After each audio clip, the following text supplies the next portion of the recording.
Jésus n'a jamais voulu de disciples religieux, mais des consciences libres. Spinoza révèle. Pourquoi avez-vous déjà eu ce sentiment étrange que tout ce qu'on vous a enseigné sur Jésus était une manipulation soigneusement orchestrée? Que les églises ont construit un empire sur le dos d'un homme qui détestait précisément ce genre d'institution? Et si je vous disais que Jésus n'a jamais voulu créer une religion, mais au contraire, libérer les esprits de toute forme de dogmatisme?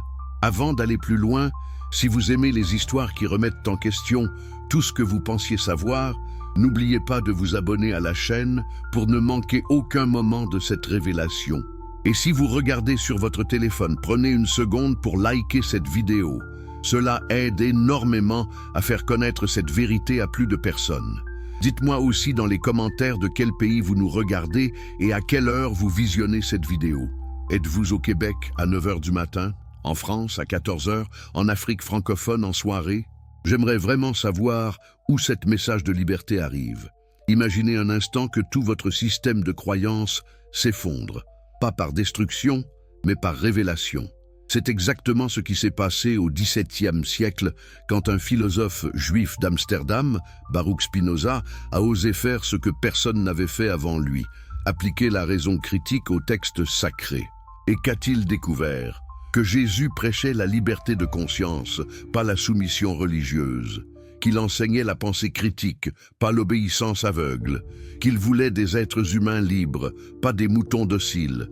Mais pourquoi cette vérité a-t-elle été cachée pendant 2000 ans?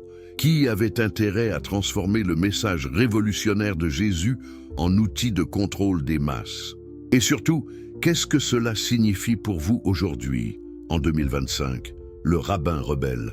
Que l'histoire a tenté d'effacer. Fermez les yeux un instant et oubliez toutes les images pieuses que vous avez vues de Jésus. Oubliez le doux agneau, le berger tranquille, la figure résignée portant sa croix. Qui était réellement Yeshua de Nazareth dans le contexte explosif de la Judée du 1er siècle? La Palestine sous occupation romaine n'était pas un endroit paisible. C'était une poudrière. 3 groupes se disputaient le pouvoir spirituel et temporel du peuple juif. D'un côté, les Sadducéens, l'aristocratie sacerdotale qui contrôlait le temple de Jérusalem et collaborait ouvertement avec l'occupant romain pour préserver leurs privilèges. Leur philosophie? Pas de résurrection, pas de vie après la mort, pas de jugement divin, autant profiter du présent et maintenir le statu quo. Ils vivaient dans le luxe pendant que le peuple crevait de faim. De l'autre côté, les pharisiens, les légalistes obsédés par la loi de Moïse. Ils avaient développé un système talmudique si complexe, si byzantin, que la religion était devenue un labyrinthe de règles impossibles à suivre pour le commun des mortels. 613 commandements à respecter scrupuleusement. Combien de pas vous pouviez faire le jour du sabbat? Quelles mains utiliser pour vous laver? Avec qui vous pouviez manger? Ils avaient transformé la spiritualité en bureaucratie religieuse. Et puis, il y avait les zélotes, les révolutionnaires violents, qui voulaient chasser les Romains par la force des armes. Certains historiens pensent même que Judas Iscariote était un zélote déçu que Jésus refuse de mener une insurrection armée. C'est dans ce contexte explosif qu'un charpentier de Galilée, région méprisée par les élites de Jérusalem, commence à prêcher. Et que dit-il? Il attaque frontalement les 3 groupes. Aux Sadducéens, il reproche leur collaboration et leur hypocrisie. Aux pharisiens, il balance des insultes dévastatrices, sépulcres blanchis, serpents, race de vipères. Pouvez-vous imaginer le scandale? C'était l'équivalent d'aller au Vatican et de traiter le pape de charlatan devant tout le monde. Mais ce qui rend Jésus vraiment dangereux, c'est qu'il ne propose pas simplement de remplacer un système par un autre. Il mine les fondements même du pouvoir religieux. Comment? En disant quelque chose de révolutionnaire, le royaume de Dieu est en vous. Réfléchissez un instant à l'implication radicale de cette phrase. Si le royaume de Dieu est à l'intérieur de chaque personne, à quoi servent les prêtres? À quoi sert le temple avec ses sacrifices d'animaux et ses rituels coûteux? À quoi servent les intermédiaires entre l'homme et Dieu? Jésus est en train de dire, vous n'avez besoin de personne. Vous avez un accès direct à la vérité divine par votre propre conscience. C'est pour cela qu'ils l'ont tué. pas parce qu'il se disait fils de Dieu, beaucoup se prétendaient Messie à l'époque, pas parce qu'il faisait des miracles, d'autres guérisseurs existaient, mais parce qu'il rendait obsolète toute l'infrastructure de pouvoir religieux. Il était un virus mortel pour le système. Regardez comment il enseigne. Il ne dit jamais « croyez ceci parce que je le dis ». Il raconte des paraboles. Et que font les paraboles? Elles forcent l'auditeur à réfléchir par lui-même. La parabole du bon samaritain n'est pas une leçon de charité, c'est une bombe intellectuelle. Elle force les juifs pieux à admettre qu'un hérétique samaritain peut être plus moral qu'un prêtre juif. Elle détruit le tribalisme religieux.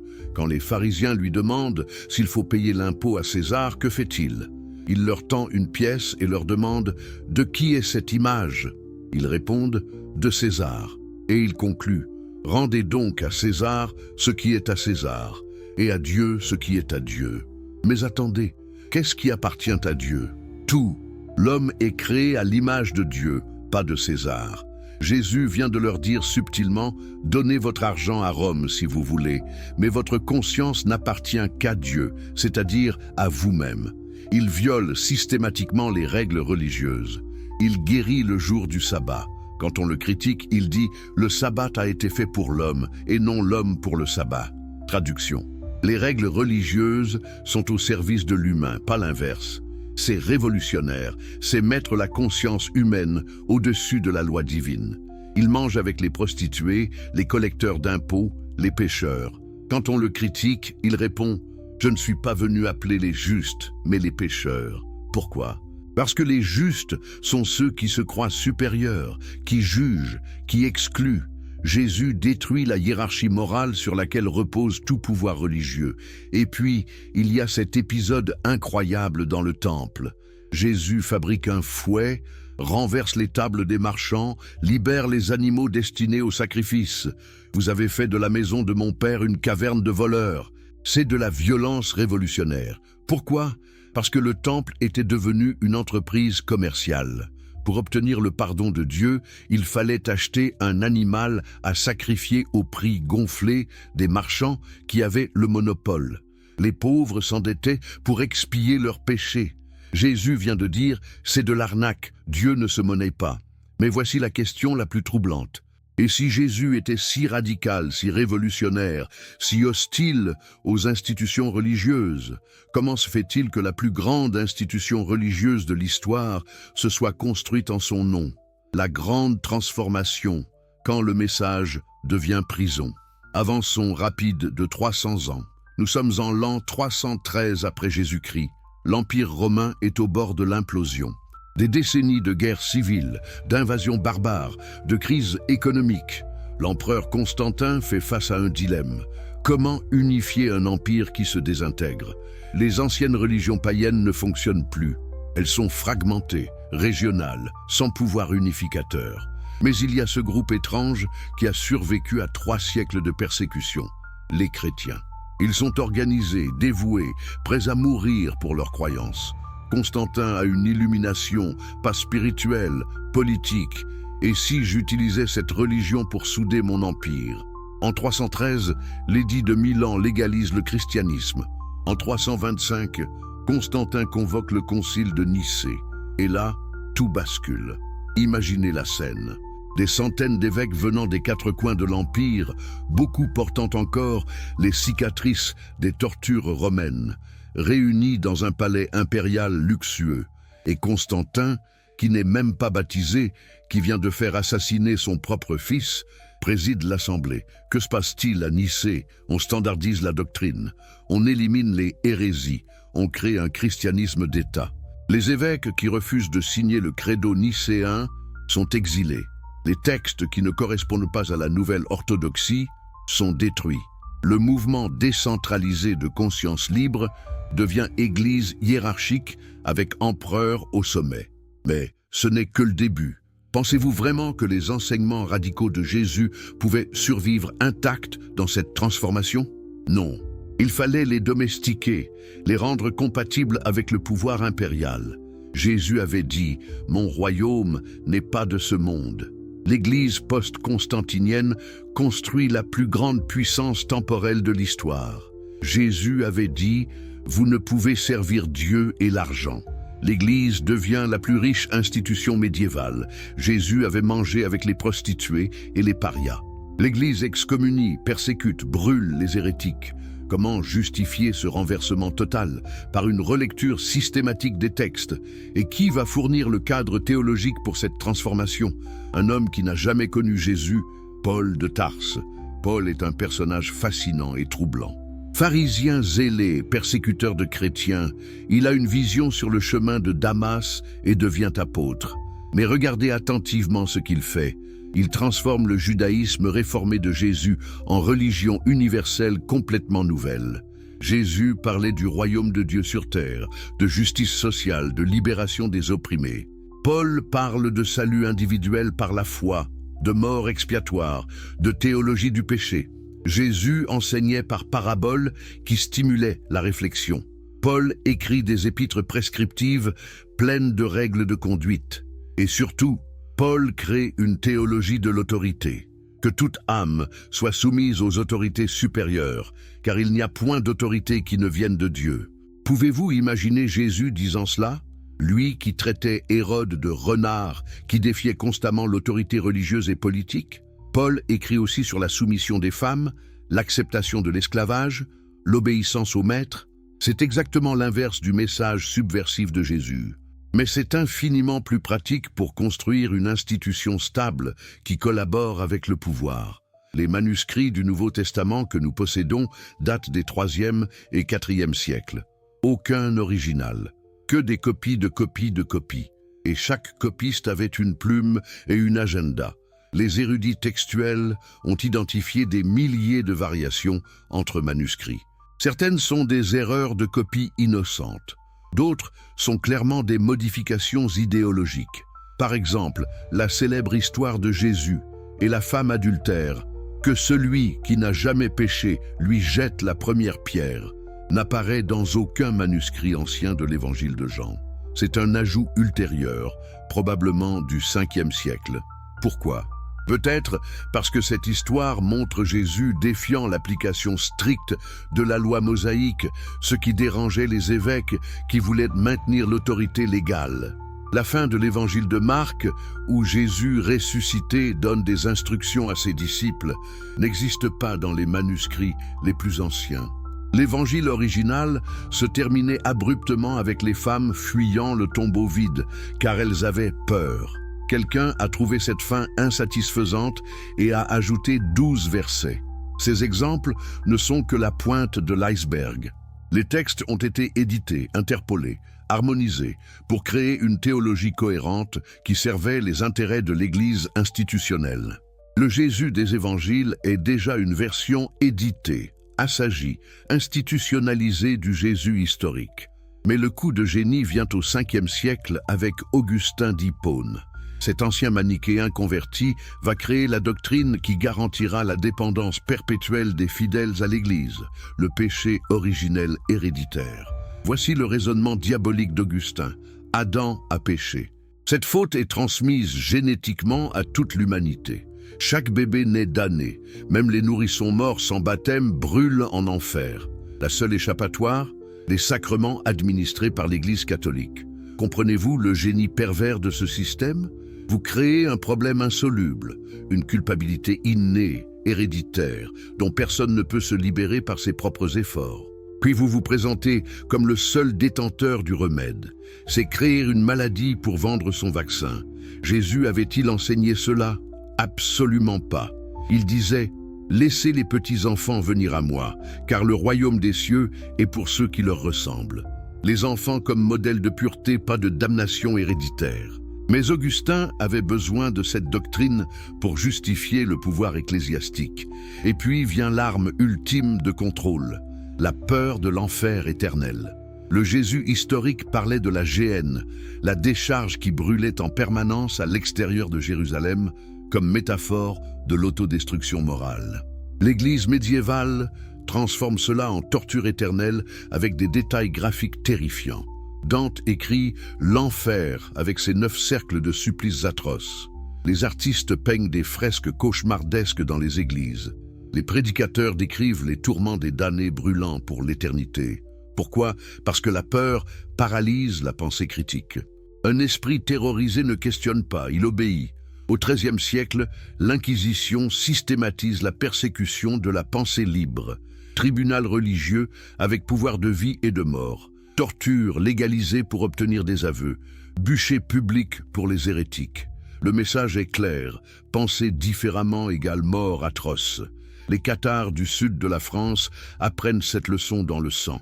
Ils prêchaient un christianisme sans église, sans sacrement, sans prêtre. Chaque personne avait accès direct à Dieu. En 1209, le pape Innocent III lance une croisade contre eux. 20 ans de guerre génocidaire, des villes entières massacrées. À Béziers, quand on demande au légat papal comment distinguer les catholiques des hérétiques, il répond « Tuez-les tous, Dieu reconnaîtra les siens ». 20 000 personnes exterminées en un jour. Pourquoi tant de violence? Parce que les cathares incarnaient la menace existentielle ultime pour l'Église. Des consciences libres qui n'avaient pas besoin d'intermédiaires religieux. Ils devaient être effacés totalement, leur mémoire même oblitérée. Voilà ce qu'était devenu le message de Jésus, de la libération des consciences à l'esclavage des esprits, de la pensée critique à l'obéissance terrifiée, de la relation directe avec le divin à la dépendance totale envers une institution qui vous vend le salut. Mais au XVIIe siècle, un homme va oser faire ce que personne n'avait osé depuis les origines, appliquer la raison critique aux textes sacrés eux-mêmes. Et ce qu'il va découvrir va faire exploser tout l'édifice. L'hérétique qui voyait trop clair Amsterdam, 1656.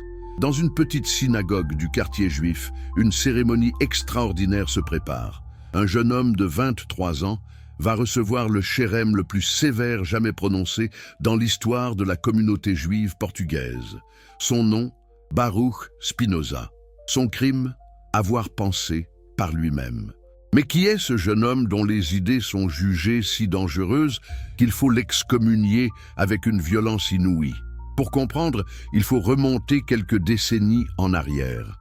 Les parents de Spinoza sont des maranes, ces juifs ibériques forcés de se convertir au catholicisme sous peine de mort pendant l'Inquisition espagnole et portugaise. Officiellement chrétiens, ils pratiquaient secrètement le judaïsme dans des caves, risquant le bûcher à chaque instant. La famille Espinosa fuit au Portugal, puis trouve refuge à Amsterdam, ville relativement tolérante des Provinces-Unies. Le jeune Baruch grandit dans une communauté traumatisée. Ses anciens maranes ont survécu en dissimulant leurs véritables croyances pendant des générations. Ils ont développé un judaïsme rigide, orthodoxe, paranoïaque. Toute déviation doctrinale est perçue comme une menace existentielle. Ils ont trop souffert pour leur foi pour tolérer le moindre questionnement. Baruch étudie à la yeshiva. Enfant brillant, il maîtrise l'hébreu, étudie le Talmud, connaît par cœur les commentaires rabbiniques. Mais il lit aussi les philosophes. Maïmonide, Descartes, Hobbes. Et quelque chose ne colle pas. Les contradictions de la Bible lui sautent aux yeux. Les anthropomorphismes puérils, Dieu qui se promène dans le jardin d'Éden, qui regrette d'avoir créé l'humanité, qui a besoin de se reposer après 6 jours de travail. Il commence à poser des questions dangereuses. Si Dieu est parfait et immuable, comment peut-il ressentir des émotions changeantes comme la colère ou le regret? Si Dieu est omniscient, pourquoi a-t-il besoin qu'on lui explique où est Adam dans le jardin? Si Dieu est esprit pur, comment peut-il avoir un corps qui descend sur le Sinaï, dans le feu et la fumée? Ses professeurs lui disent de ne pas questionner. C'est un mystère. La sagesse divine dépasse la compréhension humaine. Ayez la foi.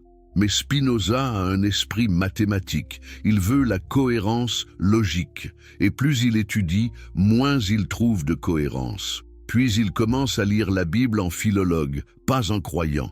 Il remarque que le Deutéronome raconte la mort de Moïse et ce qui s'est passé après. Comment Moïse a-t-il pu écrire sa propre mort? Il note les répétitions, les contradictions entre les différentes versions des mêmes histoires. 2 récits différents de la création dans la Genèse, 2 versions du déluge entremêlées maladroitement. Pour un esprit religieux traditionnel, ces questions sont sacrilèges, mais pour Spinoza, elles sont évidentes. Et il n'arrive pas à comprendre pourquoi personne d'autre ne les voit, ou plutôt, pourquoi ceux qui les voient refusent de les affronter. La communauté juive d'Amsterdam est dans une position précaire. Tolérée mais fragile, elle ne peut se permettre de scandale. Et voilà que ce jeune génie commence à exprimer publiquement des doutes sur l'auteur divin de la Torah. Les rabbins paniquent. D'abord, ils essaient de le convaincre, puis de l'acheter. Ils lui offrent une rente annuelle pour qu'il se taise. Il refuse. Le 27 juillet 1656, Spinoza entre dans la synagogue. Le Parnasse lit l'acte d'excommunication. C'est un texte terrifiant. Par le décret des anges et le jugement des saints, nous excommunions, expulsons, maudissons et exécrons Baruch Spinoza. Qu'il soit maudit le jour et maudit la nuit, maudit quand il se couche et maudit quand il se lève, maudit quand il sort et maudit quand il rentre. Mais ce n'est pas fini. On lui interdit tout contact avec qui que ce soit de la communauté. Sa propre famille ne peut plus lui adresser la parole. Personne ne peut lui donner refuge, nourriture, ou même se tenir à moins de 4 coudées de lui. C'est une mort sociale totale. Pourquoi cette violence extrême contre un jeune homme de 23 ans? Parce que Spinoza représente quelque chose de bien plus dangereux qu'un simple dissident. Il incarne la menace de la raison critique appliquée aux textes sacrés. Si les Juifs peuvent questionner la Torah, que reste-t-il du judaïsme? Si les chrétiens peuvent questionner les évangiles, que reste-t-il du christianisme? Mais l'excommunication ne brise pas Spinoza. Au contraire, elle le libère. Puisqu'il n'a plus rien à perdre, il peut penser sans entrave. Il change son prénom hébreu Baruch, en latin Benedictus, les deux signifient béni, et commence à écrire. Il gagne sa vie en polissant des lentilles optiques. Travail précis, mathématique, qui correspond à son esprit. Et le soir, dans sa petite chambre, il écrit l'œuvre qui va faire exploser 2000 ans de certitude religieuse. En 1670, il publie anonymement le traité théologico-politique. C'est une bombe intellectuelle. Pour la première fois dans l'histoire occidentale, quelqu'un applique systématiquement la méthode critique aux textes sacrés, non pas pour les rejeter par mépris, mais pour les comprendre véritablement. Quelle est la thèse révolutionnaire de Spinoza? Que la Bible n'est pas la parole littérale de Dieu dictée à des scribes passifs, mais une collection de textes humains écrits par des hommes dans des contextes historiques spécifiques avec des agendas politiques particuliers. Les prophètes n'étaient pas des philosophes recevant des vérités éternelles, mais des prédicateurs de leur temps, utilisant un langage imagé pour influencer le peuple. Spinoza démontre méthodiquement que Moïse n'a pas écrit le Pentateuque. Il analyse les contradictions internes, les anachronismes, les changements de style. Il conclut que ces textes ont été compilés et édités des siècles après les événements qu'ils décrivent, probablement à l'époque d'Esdras, après l'exil babylonien. Les miracles, des métaphores ou des phénomènes naturels mal compris. La mer Rouge qui s'ouvre, probablement un vent violent qui a temporairement asséché une zone marécageuse, événement réel amplifié par la tradition orale.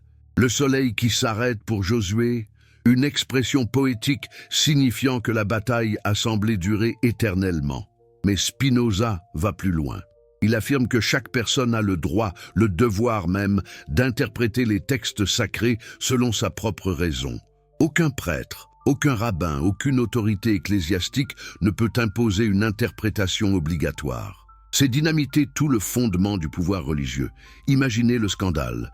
L'ouvrage est immédiatement interdit dans la plupart des pays européens. Les autorités religieuses, catholiques, protestantes et juives, s'unissent pour la première fois dans leur dénonciation. Spinoza est traité d'athée, de blasphémateur, de suppôt de Satan. Un prédicant calviniste demande qu'il soit arrêté et exécuté. Un autre écrit « Si tous les hérétiques devaient être punis, Spinoza mérite de mourir 10 000 morts. » Des fanatiques tentent même de l'assassiner.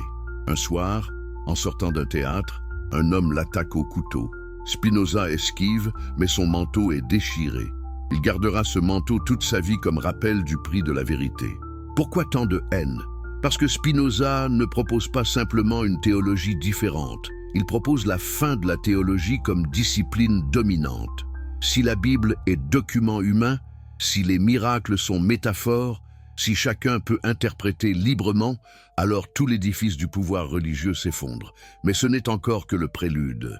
En 1677, après sa mort à 44 ans, probablement de silicose causée par la poussière de verre, son œuvre magistrale est publiée. L'éthique démontrée selon l'ordre géométrique. Quel titre étrange pour un ouvrage philosophique. Spinoza écrit sa philosophie comme Euclide écrit la géométrie. Définition, axiome, proposition, démonstration. Pourquoi ? Parce qu'il veut prouver que la moralité, la liberté, la spiritualité ne dépendent pas de révélations divines ou d'autorité religieuse, mais peuvent être déduites rationnellement, comme des théorèmes mathématiques. Sa métaphysique est révolutionnaire. Dieu n'est pas un être anthropomorphe au-dessus de la nature, mais la nature elle-même dans sa totalité. Deus sive natura. Dieu ou nature, c'est la même chose. Il n'y a qu'une seule substance infinie dont tout le reste est mode ou modification. Les lois naturelles sont les lois divines. Comprendre la nature, c'est comprendre Dieu. Vous saisissez l'implication explosive ? Si Dieu est la nature, alors les miracles sont impossibles. Ce serait Dieu se contredisant lui-même. Si Dieu est impersonnel, alors les prières ne servent à rien. Si Dieu est immanent et non transcendant, alors il n'y a pas de paradis ou d'enfer après la mort. Toute la machinerie religieuse s'évapore. Mais Spinoza ne prêche pas l'athéisme. Au contraire, il propose une spiritualité radicalement nouvelle. Connaître Dieu, c'est comprendre les lois de la réalité. Aimer Dieu, c'est contempler la perfection de l'ordre naturel. La béatitude n'est pas récompense céleste future, mais état mental présent qui vient de la compréhension adéquate. Et la liberté ? Ah, voici où Spinoza rejoint Jésus de la manière la plus profonde. La liberté n'est pas faire ce qu'on veut, ça c'est l'esclavage aux passions. La vraie liberté est comprendre les causes qui nous déterminent et agir selon notre propre nature rationnelle, pas selon des commandements externes imposés par peur ou espoir de récompense. Quand Jésus disait « la vérité vous rendra libre », il ne parlait pas de vérité doctrinale à croire aveuglément, mais de compréhension véritable qui libère de l'ignorance. Exactement ce que Spinoza systématise 3 siècles plus tard. L'Église catholique met toutes les œuvres de Spinoza à l'index des livres interdits. Les protestants les brûlent publiquement. Les juifs ne prononcent même pas son nom.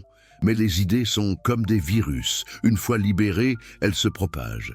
Au XVIIIe siècle, les philosophes des Lumières dévorent Spinoza en secret. Voltaire possède une édition cachée de l'Éthique. Diderot reconnaît sa dette envers lui. D'Holbach le cite sans le nommer. Lessing avoue sur son lit de mort « Je suis spinoziste ». Vous êtes-vous déjà demandé comment une institution peut prendre le message le plus subversif de l'histoire et le transformer en son exact opposé ? Comment peut-on prendre un homme qui prêchait la libération et construire sur ses épaules la plus grande machine de contrôle mental que le monde ait connue ? Si vous aimez les histoires qui dévoilent les mécanismes cachés du pouvoir, n'oubliez pas de vous abonner à cette chaîne pour ne manquer aucun moment de cette révélation explosive. Et dites-moi dans les commentaires, de quel pays regardez-vous cette vidéo et quelle heure est-il chez vous ? Êtes-vous à Paris à 13h, à Montréal à 7h du matin, en Côte d'Ivoire en soirée ? Cette vérité traverse toutes les frontières et tous les fuseaux horaires. Si vous regardez sur votre téléphone, prenez 2 secondes pour liker. Cela aide énormément à faire connaître ce message à plus de consciences qui en ont besoin. Nous avons vu comment Jésus prêchait la conscience libre et comment Spinoza a démontré cette vérité cachée. Maintenant, plongeons dans le mécanisme précis de la grande inversion. Comment fait-on pour transformer pensée par vous-même en obéissez sans questionner ? C'est une opération chirurgicale sur la conscience collective qui a pris des siècles à perfectionner. La première étape commence immédiatement après la mort de Jésus. Les apôtres sont en état de choc. Leur maître a été exécuté comme criminel commun. Tout ce en quoi ils croyaient s'est effondré. Ils se cachent, terrifiés d'être arrêtés à leur tour. Et puis, 3 jours après la crucifixion, quelque chose se passe. Les femmes reviennent du tombeau avec une histoire incroyable. Le tombeau est vide. Que s'est-il réellement passé? Nous ne le saurons jamais avec certitude historique. Peut-être une résurrection littérale, peut-être que le corps a été déplacé, peut-être une vision mystique collective, peut-être une métaphore qui est devenue récit littéral. Ce qui importe pour notre histoire, c'est l'effet psychologique. Les disciples terrorisés deviennent soudainement courageux. Ils commencent à prêcher publiquement à Jérusalem même, risquant leur vie. Mais regardez attentivement ce qu'ils prêchent. Pierre, dans les Actes des Apôtres, ne parle pas de théologie complexe. Il dit essentiellement « Nous avons crucifié le Messie. Repentez-vous, changez vos vies ». C'est encore très juif, très ancré dans l'éthique concrète. Les premiers chrétiens sont simplement une secte juive parmi d'autres, se réunissant dans les synagogues, respectant la loi mosaïque, attendant le retour imminent de Jésus. Combien de temps pensaient-ils devoir attendre? Des semaines, peut-être des mois. Certainement pas des siècles. Paul écrit dans ses premières épîtres qu'il s'attend à vivre jusqu'au retour du Christ. Nous les vivants, qui serons restés jusqu'à l'avènement du Seigneur, il parle au futur proche, pas au conditionnel lointain. Mais les années passent, puis les décennies. Jésus ne revient pas. Les premiers témoins oculaires meurent un par un. Pierre est crucifié à Rome vers 64. Paul est décapité quelques années plus tard. Jacques, le frère de Jésus, est lapidé à Jérusalem en 62. La génération qui avait connu Jésus personnellement s'éteint, et en l'an 70 survient la catastrophe. Jérusalem est détruite par les légions romaines. Le temple, centre de la vie religieuse juive, est rasé. 1 million de Juifs sont massacrés ou vendus en esclavage. C'est l'Apocalypse au sens littéral, la fin d'un monde. Les chrétiens juifs de Jérusalem s'étaient enfuis avant le siège, se réfugiant à Pella de l'autre côté du Jourdain. Mais leur judaïsme christianisé meurt avec le temple. Le centre de gravité du christianisme se déplace vers les communautés païennes d'Asie mineure, de Grèce, d'Italie. Et c'est là que la première grande transformation commence. Les convertis païens n'ont aucun bagage culturel juif. Ils ne comprennent pas les références talmudiques, les débats rabbiniques, le contexte de la loi mosaïque. Ils viennent de religions à mystère, de cultes dionysiaques, d'hermétisme. Ils réinterprètent Jésus à travers ce prisme. La scène devient rituel mystérique, le baptême devient mort et renaissance initiatique. La résurrection devient mythe cosmique de régénération. Paul, qui écrit pour ces communautés païennes, développe une théologie qui fait sens pour eux. Le Christ devient figure cosmique préexistante qui descend sur terre, meurt pour nos péchés, ressuscite et remonte au ciel. C'est le schéma typique des dieux mourants et ressuscitants des religions à mystère. Osiris, Dionysos, Attis. Est-ce une trahison du Jésus historique ou une adaptation nécessaire pour transmettre son message à un nouveau public? Le débat fait rage depuis 2000 ans. Mais voici ce qui est indéniable. Cette théologisation éloigne le christianisme de l'éthique concrète de Jésus. Au lieu de « aimer vos ennemis », partager avec les pauvres, renoncer à la violence, on a « croyez que Christ est mort pour vos péchés et vous serez sauvés ». L'action devient secondaire, la foi devient primaire. Au IIe siècle, le processus s'accélère. Des écoles théologiques rivales émergent. Les gnostiques disent que le monde matériel est intrinsèquement mauvais, création d'un démiurge ignorant, et que le salut vient de la connaissance ésotérique. Les marcionites rejettent entièrement l'Ancien Testament et son Dieu violent. Les montanistes prétendent recevoir des prophéties directes du Saint-Esprit. Face à cette prolifération chaotique, les évêques des grandes villes, Rome, Antioche, Alexandrie, commencent à s'organiser. Ils affirment leur autorité en tant que successeurs directs des apôtres. Ignace d'Antioche, vers l'an 110, écrit « Où est l'évêque? Là est l'Église ». La hiérarchie épiscopale devient le principe d'unité contre les hérésies. Mais comment déterminer ce qui est hérésie et ce qui est orthodoxie? Il faut fixer un canon des Écritures acceptables. des dizaines d'évangiles circulent. L'évangile de Thomas, l'évangile de Marie, l'évangile de Pierre, l'évangile de Judas. Certains contiennent des enseignements où Jésus encourage l'autoconnaissance et la recherche intérieure. L'évangile de Thomas. Le royaume est à l'intérieur de vous et à l'extérieur de vous. Quand vous vous connaîtrez vous-même, vous serez connus. C'est pur Jésus, libérateur de conscience. Ces textes sont systématiquement exclus du canon. Pourquoi? Parce qu'ils ne nécessitent pas d'intermédiaire ecclésiastique. Si le salut vient de la connaissance de soi, à quoi sert un évêque? Les 4 évangiles canoniques, au contraire, peuvent être interprétés comme nécessitant l'Église. Matthieu mentionne l'Église explicitement, donnant à Pierre les clés du royaume. Jean parle de sacrement. Luc écrit les actes montrant les apôtres comme fondateurs d'une institution. Au IIIe siècle, Irénée de Lyon systématise ce qui deviendra le catholicisme. Un seul Dieu, un canon fixe d'écriture, une succession apostolique des évêques, des sacrements définis. Tout ce qui dévie est hérésie. Et l'hérésie ne se combat plus seulement par l'argumentation théologique, mais par l'exclusion, l'anathème et bientôt la violence. Puis arrive Constantin en 313 avec l'édit de Milan et tout change d'échelle. Soudainement, être chrétien n'est plus un handicap social mais un avantage. Les évêques sont exemptés d'impôts. L'Église reçoit des donations impériales massives. Des basiliques somptueuses sont construites. Le christianisme devient religion d'État. Mais un empire a besoin d'uniformité. Constantin convoque le concile de Nicée en 325, précisément pour standardiser la doctrine. Le débat central porte sur la nature du Christ. Est-il de même substance que le Père ou d'une substance similaire? Un iota de différence en grec, homoousios versus homoiousios. Cela semble absurdement byzantin, mais l'enjeu est immense.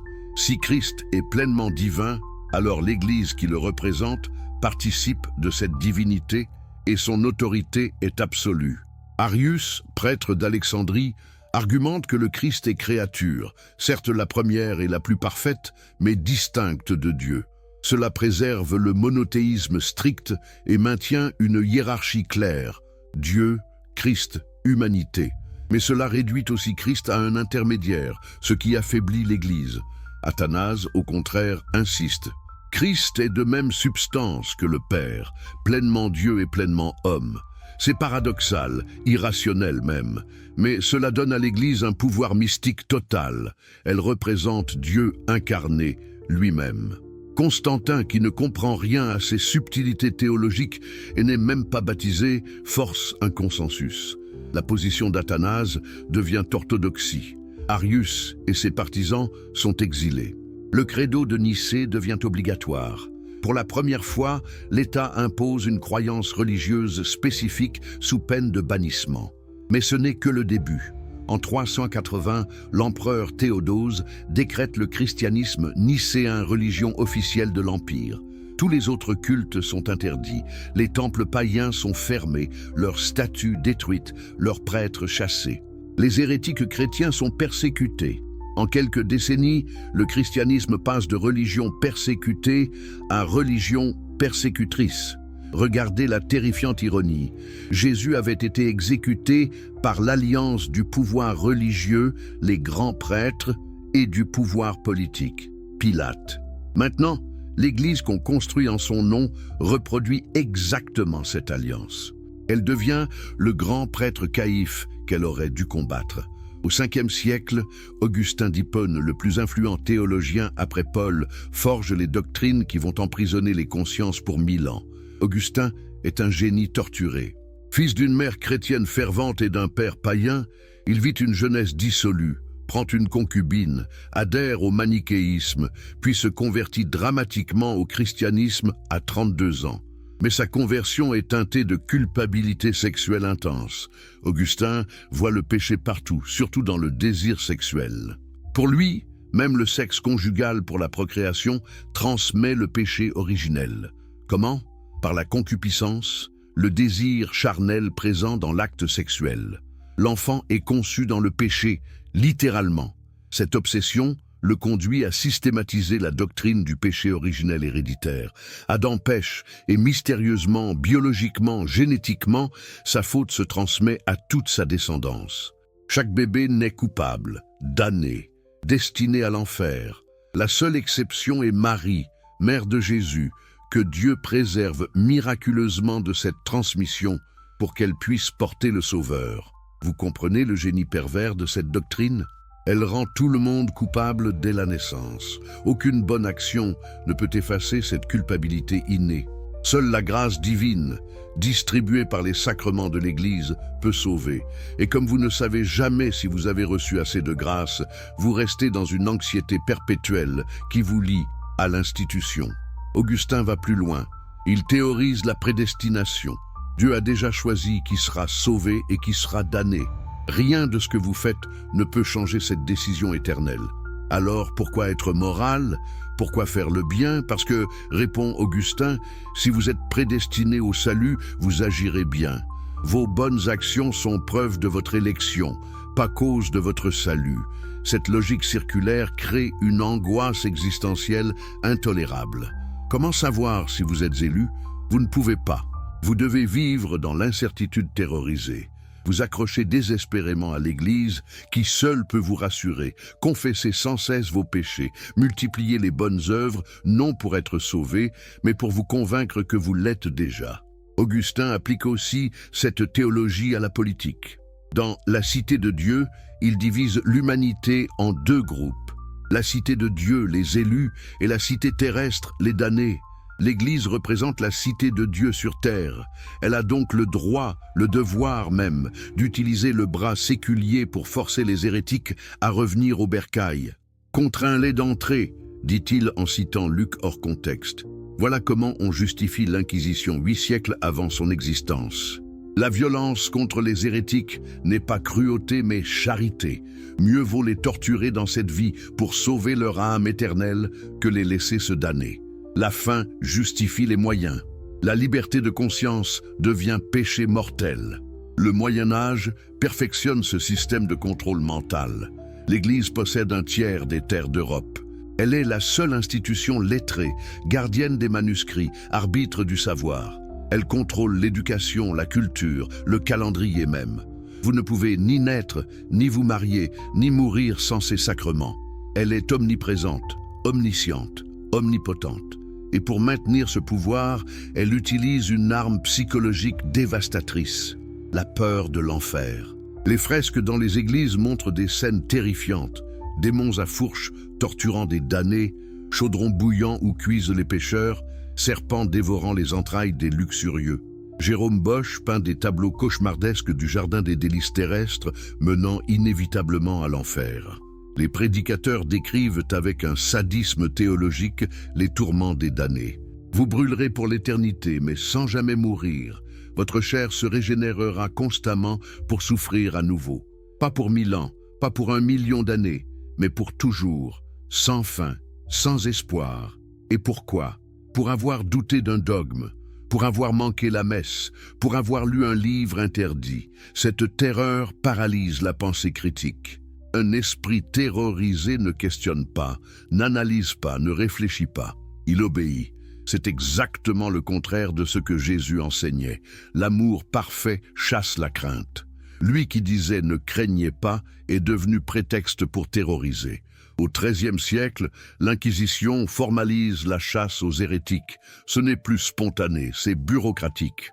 Des tribunaux permanents avec procédures codifiées, des manuels de torture détaillant quelle méthode extrait les aveux les plus fiables, des bûchers publics servant d'exemple terrifiant.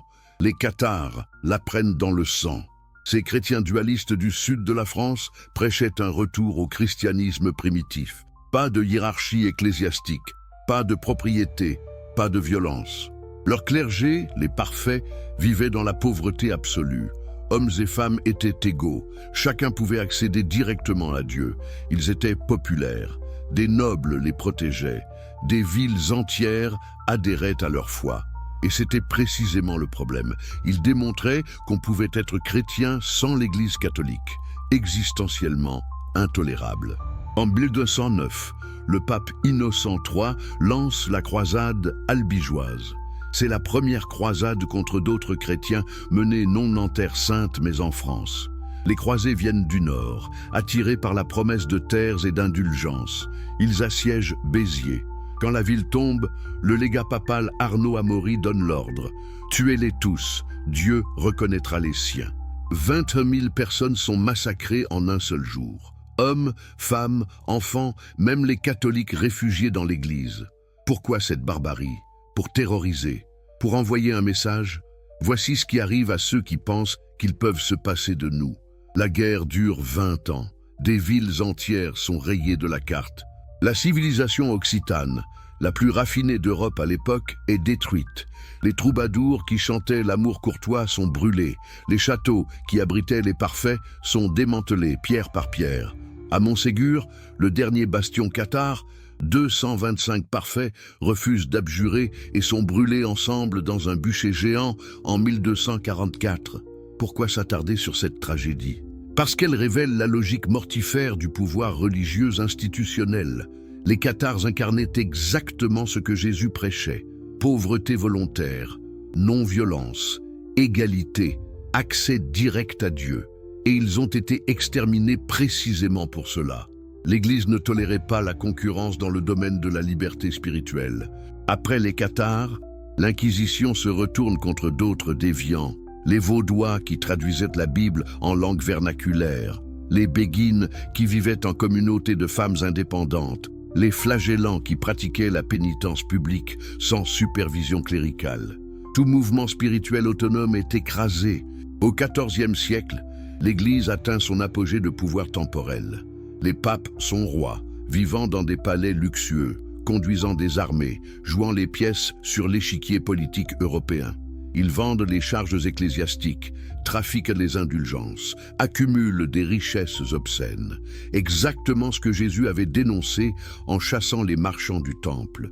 Un franciscain anglais nommé William d'Ockham ose dire que le pape peut errer, que l'Église n'est pas infaillible.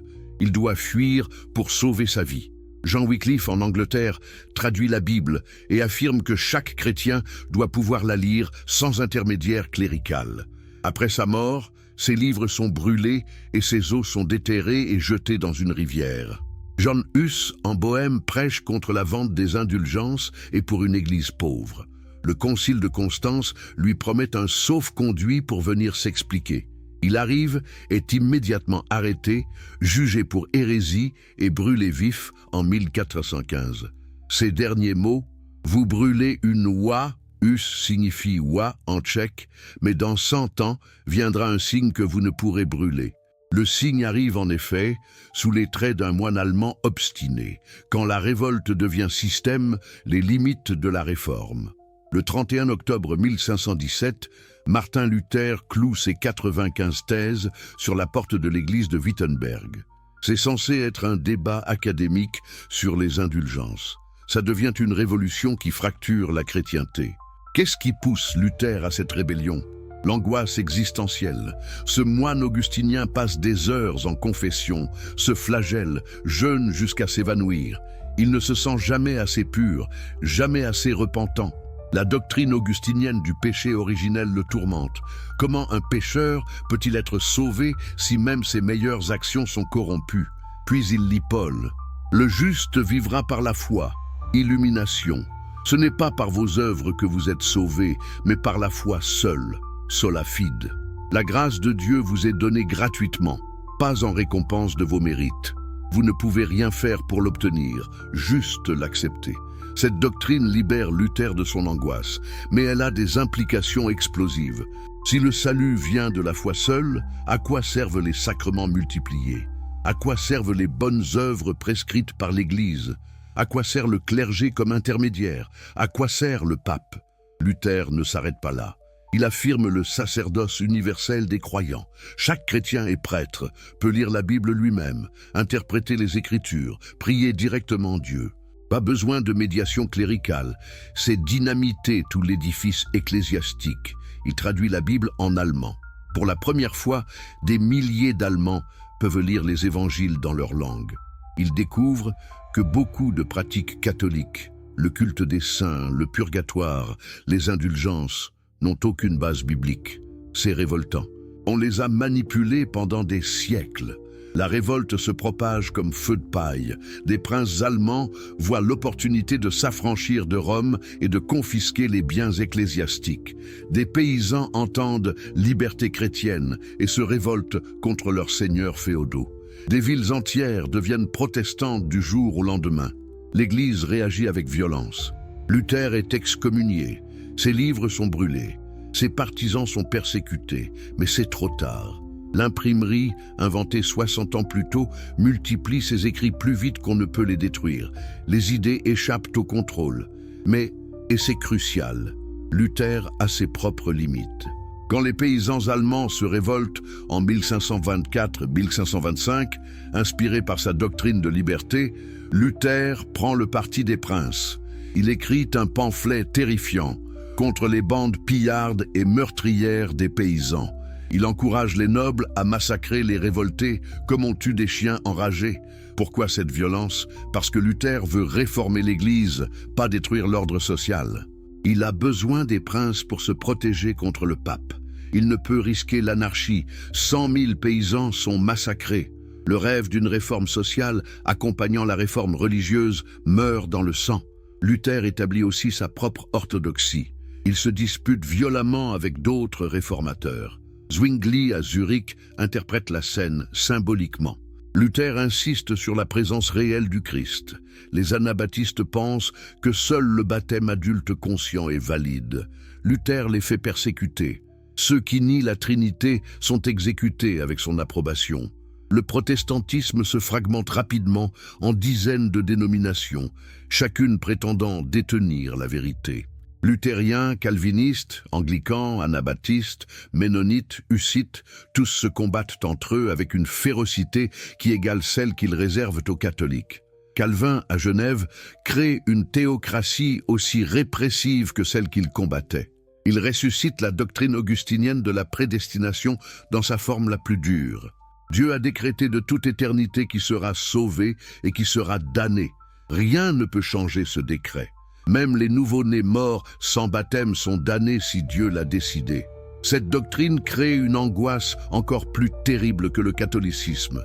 Au moins dans le catholicisme, vous pouviez vous confesser, faire pénitence, gagner des indulgences.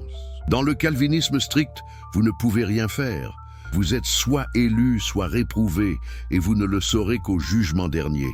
Comment vivre avec cette incertitude? En cherchant des signes de votre élection. La prospérité matérielle devient preuve de grâce divine. Travailler dur, réussir en affaires, accumuler de la richesse, tout cela démontre que Dieu vous bénit, donc vous devez être élu. C'est l'origine de l'éthique protestante du capitalisme, qu'analysera Max Weber.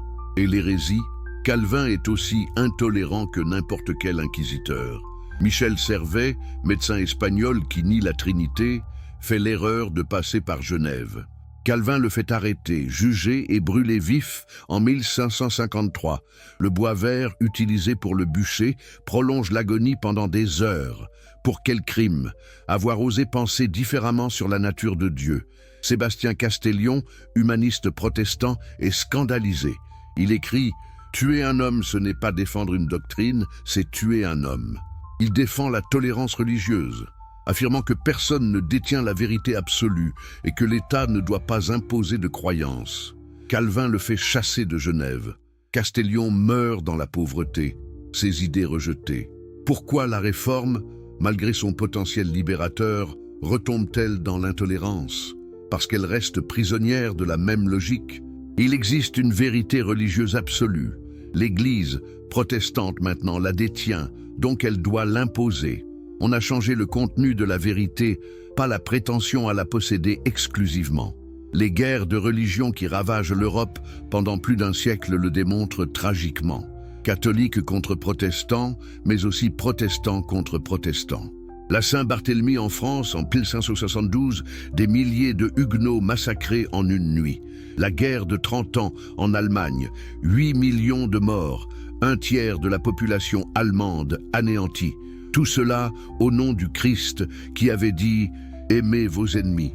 Comment est-ce possible? Parce qu'on a transformé la religion en idéologie totalisante qui ne tolère aucune déviation. La conscience individuelle a été écrasée sous le poids des dogmes concurrents.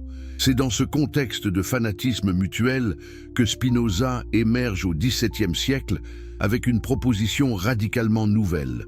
Pas une nouvelle Église, pas une nouvelle orthodoxie, mais la fin de toute orthodoxie imposée, la liberté de penser comme droit absolu, la séparation totale entre religion et pouvoir politique, l'idée que chacun doit interpréter les textes sacrés selon sa propre raison. Et qu'arrive-t-il à Spinoza? Excommunié par les Juifs, maudit par les chrétiens, athée pour tous, bien qu'il parle constamment de Dieu, seul, ostracisé, vivant pauvrement de son travail manuel, mais libre, absolument, totalement libre de penser. Voilà la grande leçon. Ceux qui libèrent véritablement les consciences perdent toujours un prix terrible, mais leurs idées survivent, se propagent, transforment le monde lentement, souterrainement. Les héritiers cachés. Quand les consciences libres changent le monde, qui héritent réellement de Spinoza et du vrai message de Jésus. Pas les églises institutionnelles, mais des individus courageux dispersés à travers l'histoire, qui osent penser par eux-mêmes malgré les menaces, les persécutions, l'ostracisme. Regardons d'abord les premiers chrétiens avant la catastrophe constantinienne. Que trouvons-nous? Des communautés radicalement égalitaires réunies dans des maisons privées. Pas de bâtiments spéciaux, pas de hiérarchie cléricale établie. Le terme prêtre n'existe même pas dans le Nouveau Testament. On parle de presbytres, anciens, et épiscopoi, surveillants, mais ce sont des fonctions, pas des castes sacrées. Les femmes y jouent des rôles centraux. Phoebe est diacre de l'église de Sanchris. Priscille enseigne Apollos, un prédicateur. Junia est qualifiée d'apôtre par Paul. Les femmes prophétisent, enseignent, dirigent des églises domestiques. Cette égalité scandalisera Tertullien 2 siècles plus tard. Ces femmes hérétiques, comme elles sont audacieuses, elles enseignent, discutent, exorcisent, guérissent. Les premiers chrétiens pratiquent le communisme volontaire. Personne ne disait que ses biens lui appartenaient en propre. Tout était mis en commun. Ananias et Saphira mentent sur le prix de vente de leur terrain et meurent foudroyés, non pour avoir gardé de l'argent, mais pour avoir menti à la communauté. Ils refusent la violence absolument, pas seulement le meurtre, mais le service militaire. Justin martyr au IIe siècle. Nous qui aimions par-dessus tout l'acquisition de richesses, maintenant nous partageons ce que nous avons. Nous qui nous haïssions et nous entretuions, maintenant nous refusons de témoigner contre nos ennemis devant les tribunaux. Origène d'Alexandrie écrit contre Cels qui demande pourquoi les chrétiens ne servent pas dans l'armée romaine. Parce que nous combattons par la prière, pas par l'épée. Cette radicalité pacifiste va durer jusqu'à Constantin. Après, l'Église bénit les armées, développe la théorie de la guerre juste et finit par organiser ses propres croisades. Le soldat chrétien, oxymore total selon les premiers siècles, devient norme. Mais même après la compromission constantinienne, des voix dissidentes persistent. Au IVe siècle, les moines du désert égyptien fuient la civilisation corrompue pour vivre dans des grottes. Antoine, Pacôme, les pères et mères du désert. Pourquoi fuient-ils? Parce que l'Église s'est compromise avec l'Empire. Ils veulent retrouver la pureté originelle. Ces ermites développent une spiritualité contemplative profonde. Ils ne cherchent pas Dieu dans les dogmes théologiques, mais dans le silence intérieur, la prière du cœur, la connaissance de soi. Connais-toi toi-même, et tu connaîtras Dieu, dit Évagre le Pontique.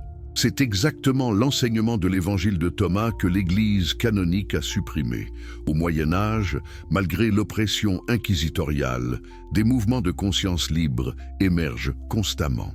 Les béguines, ces femmes des Pays-Bas et d'Allemagne qui vivent en communautés autonomes sans vœux monastiques formels. Elles travaillent, étudient, méditent, se gouvernent elles-mêmes. Pas de hiérarchie masculine au-dessus d'elles. Marguerite Porrette, béguine française, écrit Le miroir des âmes simples, Ardé, livre mystique magnifique où elle décrit l'âme libérée qui transcende les commandements de l'Église pour s'unir directement à Dieu.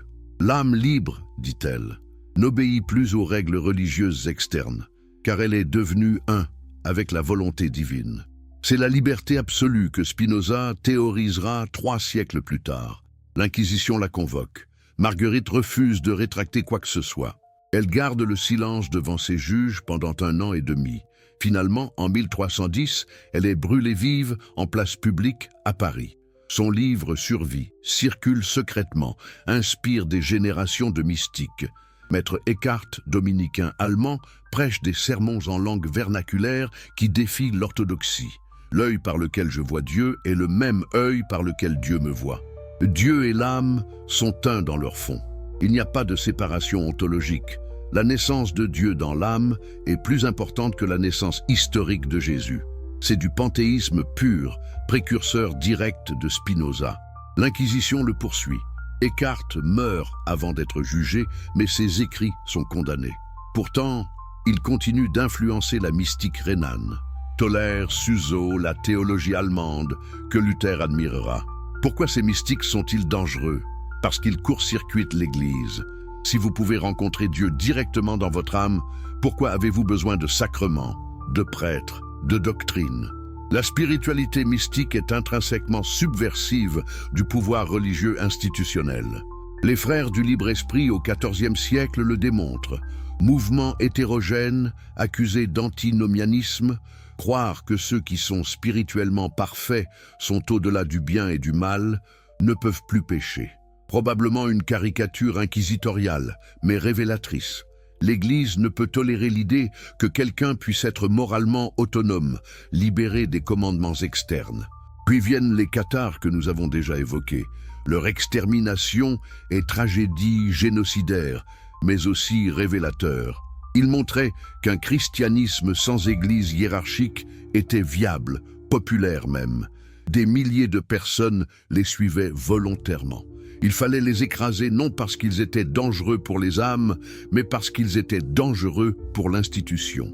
Après la réforme protestante, de nouveaux mouvements de conscience libre émergent.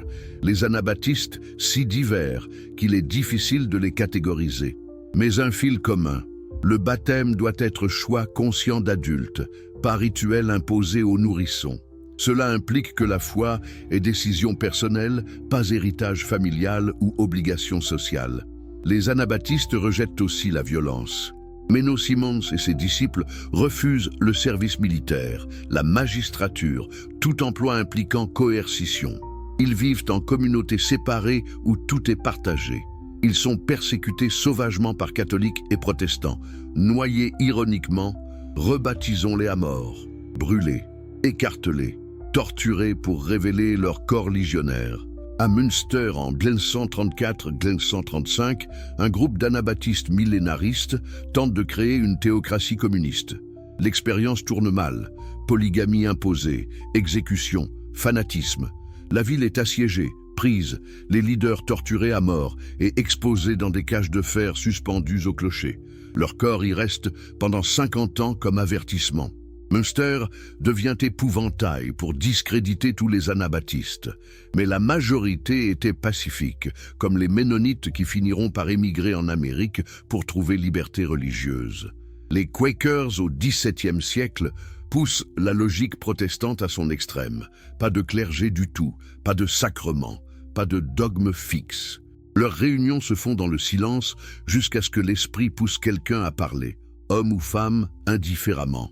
Ils appellent ça la lumière intérieure, l'étincelle divine en chaque personne. George Fox, fondateur, a une vision. Il existe quelque chose en chaque personne qui attend et aspire à Dieu. C'est exactement le royaume de Dieu en vous, de Jésus. Les Quakers en tirent des conclusions radicales. Refus absolu de la violence, égalité des sexes, refus de retirer leur chapeau devant les puissants. Geste d'insubordination sociale énorme à l'époque. Ils sont emprisonnés par milliers en Angleterre, fouettés publiquement. 4 Quakers sont pendus à Boston par les puritains qui ne tolèrent pas leur dissidence. Mais ils persévèrent, émigrent en Pennsylvanie, où William Penn établit une colonie basée sur la tolérance religieuse et le pacifisme. Et puis, il y a les Lumières, ce mouvement intellectuel qui applique enfin la raison critique à tout. Mais d'où viennent les Lumières? De Spinoza. Tous les philosophes du XVIIIe siècle sont ses héritiers, même s'ils ne peuvent l'avouer publiquement. Voltaire possède l'éthique cachée dans sa bibliothèque. Il ne peut admettre son spinozisme, trop dangereux, mais ses attaques contre l'infâme, l'Église catholique, reprennent les arguments spinoziens. Écraser l'infâme devient son cri de guerre. Diderot est spinoziste déclaré en privé. Ses dialogues philosophiques développent un matérialisme panthéiste directement inspiré de Spinoza. L'univers est substance unique dont nous sommes mode passager. Pas de Dieu personnel, pas d'âme immortelle, pas de libre arbitre absolu, mais une éthique rigoureuse basée sur la compréhension de notre vraie nature. D'Holbach va encore plus loin. Son système de la nature, 1770, est athéisme matérialiste complet. Tout est nature, tout obéit à des lois nécessaires. La religion est superstition nuisible. L'ouvrage est publié anonymement, brûlé par le bourreau, mais circule clandestinement. Ces philosophes préparent intellectuellement les révolutions démocratiques.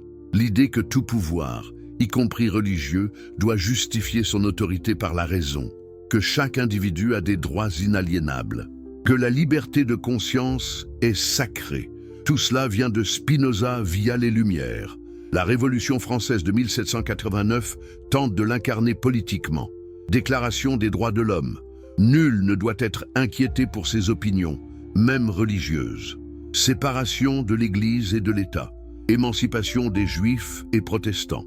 Confiscation des biens ecclésiastiques. Mais la Révolution commet l'erreur de créer sa propre religion civile, le culte de l'être suprême, la déesse raison. Elle remplace un dogmatisme par un autre. La terreur montre qu'on peut être aussi fanatique au nom de la raison qu'au nom de Dieu. Robespierre guillotine par milliers ceux qui dévient de l'orthodoxie révolutionnaire. La leçon ? Libérer les consciences ne suffit pas si on impose immédiatement une nouvelle orthodoxie, même laïque. La vraie liberté est accepter le pluralisme irréductible des croyances. Accepter que des gens pensent différemment et que c'est acceptable. C'est ce que Spinoza avait compris et que la Révolution française a oublié. Au XIXe siècle, les héritiers de Spinoza se multiplient. Feuerbach démontre que la religion est projection humaine. Nous créons Dieu à notre image, puis nous nous soumettons à notre création. Marx développe la critique matérialiste. La religion est opium du peuple, consolation illusoire qui empêche la transformation sociale. Nietzsche annonce la mort de Dieu et appelle à créer de nouvelles valeurs basées sur l'affirmation de la vie, pas sa négation au nom d'un au-delà fictif. C'est retour à l'éthique de joie spinozienne contre l'éthique de culpabilité chrétienne. Freud psychanalyse la religion comme névrose collective, besoin infantile d'un père protecteur céleste. L'humanité doit grandir, renoncer aux consolations enfantines, affronter l'univers indifférent avec courage adulte. Ces critiques sont-elles justes? Partiellement.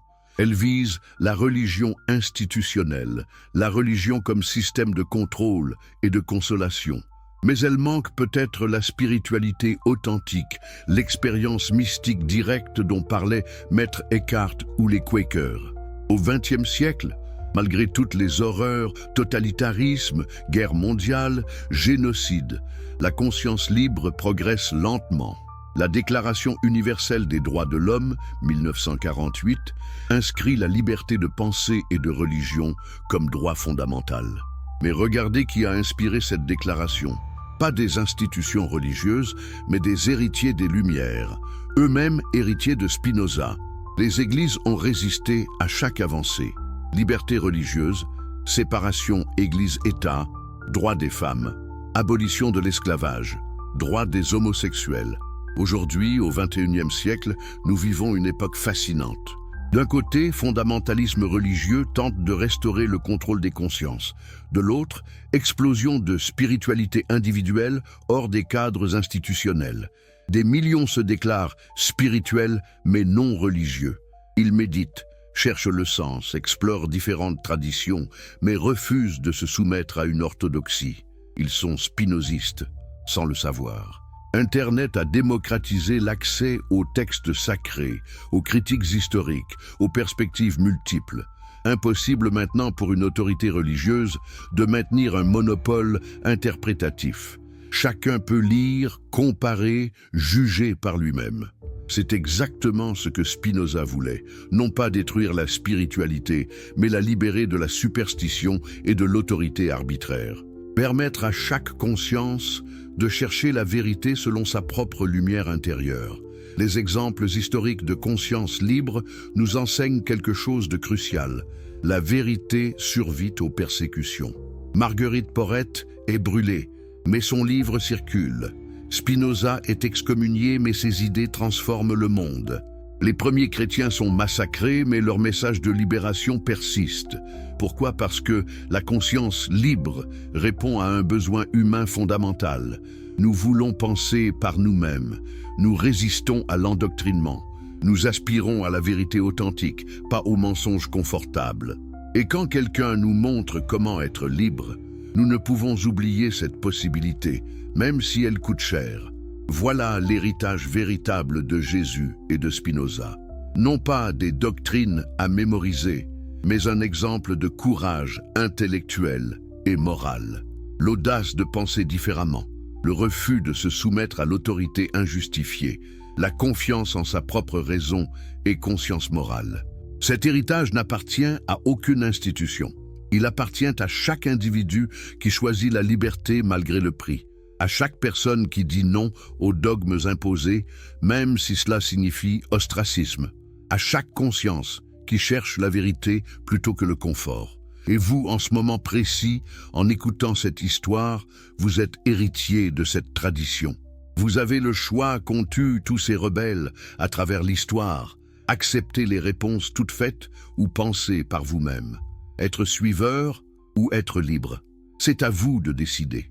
Avez-vous déjà remarqué que, dans les moments où l'humanité semble sombrer dans le chaos, certaines idées renaissent comme des braises sous la cendre, qu'à chaque fois que le monde s'écroule sous le poids de ses dogmes, surgissent des voix qui rappellent la liberté intérieure? Si vous aimez les histoires inspirantes, n'oubliez pas de vous abonner pour ne manquer aucun instant de cette exploration. Et dites-moi dans les commentaires de quel pays écoutez-vous et quelle heure est-il chez vous? Êtes-vous en France, à Paris, en plein après-midi, ou à Montréal, le matin, un café à la main? Si vous regardez sur votre téléphone, likez la vidéo. Ce simple geste aide beaucoup à faire connaître cette vérité à plus de conscience, comme la vôtre. Regardons maintenant ce que la modernité a fait de la conscience humaine. Après Spinoza, après les Lumières, après les révolutions, qu'est-il arrivé? L'homme est-il enfin devenu libre? Ou bien a-t-il simplement remplacé une église par une autre, un autel par un drapeau, un dogme religieux par un dogme politique? Le 19e siècle s'ouvre avec un paradoxe immense. Les trônes chancellent, les temples se vident, les savants découvrent les lois de la nature que Spinoza avait pressenties. Mais dans ce vide, l'angoisse renaît, car la liberté absolue n'est pas un cadeau, c'est un vertige. Quand il n'y a plus de Dieu pour ordonner le monde, que reste-t-il? La raison, la science, l'humanité elle-même. Après la Révolution française, l'Europe entre dans une ère d'industrialisation et de progrès techniques sans précédent. Les trains sillonnent le continent, l'électricité illumine les villes, la médecine allonge la vie. Mais derrière cette apparente victoire de la raison se cache une immense désillusion spirituelle. Les églises perdent leur pouvoir, mais les consciences ne savent plus où se tourner. Car si Dieu est mort, comme le dira Nietzsche, qui lui succède? Nietzsche, justement, en est le prophète tragique. Il voit le vide venir. Il comprend que l'humanité, en rejetant les croyances dogmatiques, risque de rejeter tout sens. Dieu est mort, et c'est nous qui l'avons tué, écrit-il. Mais il ne jubile pas, il tremble. Car il sait que la disparition du Dieu des religions ne fait pas automatiquement naître l'homme libre. Elle peut faire surgir le nihiliste, celui qui ne croit plus en rien, pas même en lui-même. Et c'est ce qui arrive. Le 19e siècle invente des religions sans Dieu, le nationalisme, le scientisme, le communisme. On remplace la Bible par le capital, les catéchismes par des manifestes, les églises par des partis. Même vocabulaire, même ferveur, mêmes excommunications. Regardez la France de la Troisième République, antidogmatique en apparence, mais dogmatique dans son athéisme militant. Les écoles laïques remplacent les crucifix par les bustes de Marianne, et l'on n'enseigne non plus le catéchisme du Christ, mais celui de la patrie. Les enfants récitent non plus « Je crois en Dieu », mais « Je crois en la République ». A-t-on vraiment libéré les consciences ou simplement changé de maître? Dans le monde industriel, un nouveau Dieu s'installe sur l'autel, la machine. Le progrès technique devient la nouvelle foi. Les expositions universelles sont ses messes, les cheminées d'usine, ses encensoirs. L'homme croit dominer la nature, mais il devient vite esclave du système qu'il a créé. Karl Marx, héritier critique de Spinoza, le voit clairement. Les hommes font leur histoire, mais ils ne savent pas l'histoire qu'ils font. Au tournant du XXe siècle, la crise atteint son apogée. Le monde s'enivre de progrès et entre en guerre comme jamais auparavant.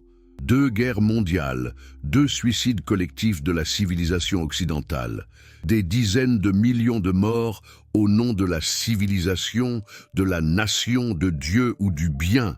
Comment cela a-t-il été possible? Parce que le besoin de croyance ne disparaît pas quand on tue Dieu, il se déplace. Ce que Spinoza avait compris, c'est que l'homme a besoin de sens pour vivre, et quand il perd la raison libre, il se jette dans les bras du fanatisme. Les masses du XXe siècle ne prient plus dans les temples, elles défilent aux parades, mains levées vers de nouveaux idoles, fureur, guide, parti, nation. Mais au cœur de cette terreur mécanique, des consciences se réveillent encore une fois. Albert Camus, héritier du spinozisme, dit « Je me révolte, donc nous sommes ». La révolte n'est pas refus de vivre, mais proclamation du sens, malgré l'absurde.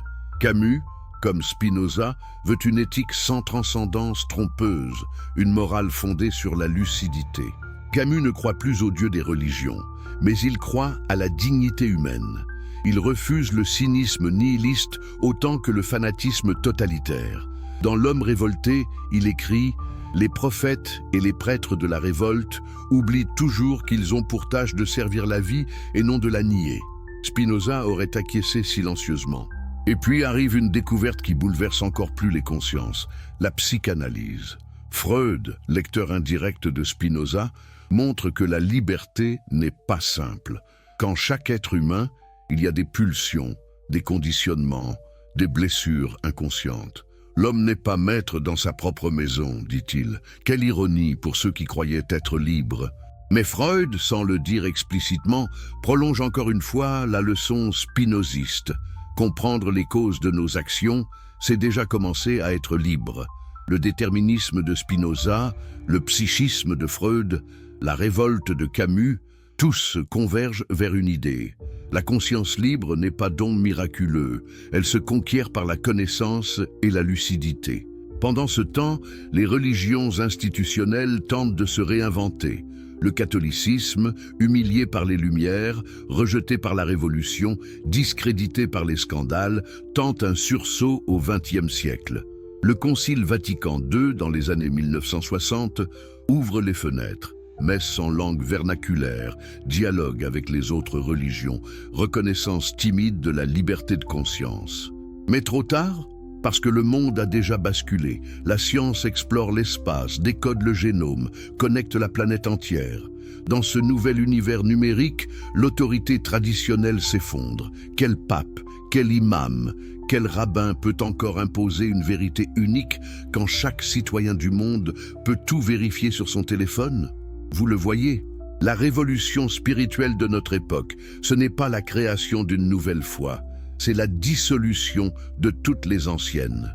Mais dans ce chaos, quelque chose de nouveau émerge. Une spiritualité post-religieuse, décentralisée, horizontale. L'homme ne prie plus à genoux dans un temple, il médite, il contemple l'univers, il cherche en lui-même. Était-ce cela, finalement, le vrai message de Jésus? Était-ce cela que Spinoza avait compris, que la véritable foi est connaissance et que la vraie connaissance est amour? Car c'est cela qu'il faut rappeler. Pour Spinoza, amour et raison ne s'opposent jamais. L'amour intellectuel de Dieu, l'amor Dei intellectualis, n'est pas passion sentimentale, mais joie de comprendre. Comprendre, c'est aimer la réalité telle qu'elle est. Dans un monde désenchanté, cette vision devient peut-être la seule forme de foi encore possible. Mais cette foi-là n'a pas de clergé, pas de catéchisme, pas de dogme. Elle n'a pas besoin de persécuter parce qu'elle ne craint rien. Elle ne cherche pas à convertir parce qu'elle sait que toute lumière est intime. Elle libère au lieu d'asservir. C'est ici que l'histoire rencontre notre présent. Jamais les consciences n'ont été aussi informées, jamais les institutions aussi fragiles. Internet, ce réseau mondial, a fait ce que ni Spinoza ni Luther n'auraient osé rêver. Mettre les textes, les archives, les traditions, les critiques entre les mains de chaque individu. Mais ce pouvoir est dangereux, car la liberté d'accès à l'information n'est pas la liberté intérieure. Vous pouvez lire tout Spinoza, tout Nietzsche, tout le Coran, tout la Torah, sans jamais penser par vous-même. La vraie émancipation reste intérieure. Alors, qu'est-ce que cela signifie pour nous, hommes et femmes du XXIe siècle? Sommes-nous plus libres ou juste plus distraits? Libre de choisir est une chose. Libre de comprendre en est une autre. L'économie de l'attention est la nouvelle inquisition. Elle ne brûle plus les hérétiques, elle capte nos consciences. Nous avons remplacé le Dieu des prêtres par les algorithmes des plateformes. Les temples sont numériques, les messes quotidiennes, notifications, likes, feed, publicité. Et chaque clic est une prière adressée non plus au ciel, mais à un système opaque qui connaît nos désirs mieux que nous-mêmes. Sommes-nous revenus au point de départ? Avons-nous créé, sans le vouloir, une religion de la distraction? Peut-être. Mais là encore, tout dépend de la conscience, car la liberté ne consiste pas à fuir la technologie, mais à comprendre ses mécanismes. Comme Spinoza le disait déjà, la liberté consiste à comprendre la nécessité. Si vous comprenez comment un système vous influence, vous cessez d'être son esclave. Et c'est ici que se joue le destin spirituel de notre temps. Ceux qui choisissent la lucidité, la lecture, la réflexion, l'attention consciente sont les nouveaux spinozistes. Ils refusent les slogans, les guerres de tribus idéologiques, les fanatismes numériques. Ils cherchent simplement à être humains dans la vérité. Peut-être que c'est cela, le royaume de Dieu annoncé par Jésus, une humanité consciente d'elle-même, enfin adulte, enfin libre de toute tutelle invisible. Les guerres du futur ne seront peut-être plus religieuses au sens ancien, mais spirituelles au sens profond. Ce seront des guerres de conscience contre la manipulation, de lucidité contre l'illusion, d'amour contre l'indifférence. Dans la prochaine partie, nous plongerons plus profondément encore dans ce 21e siècle en mutation. Le retour du sacré, le choc des civilisations, la quête de sens après l'effondrement des idéologies.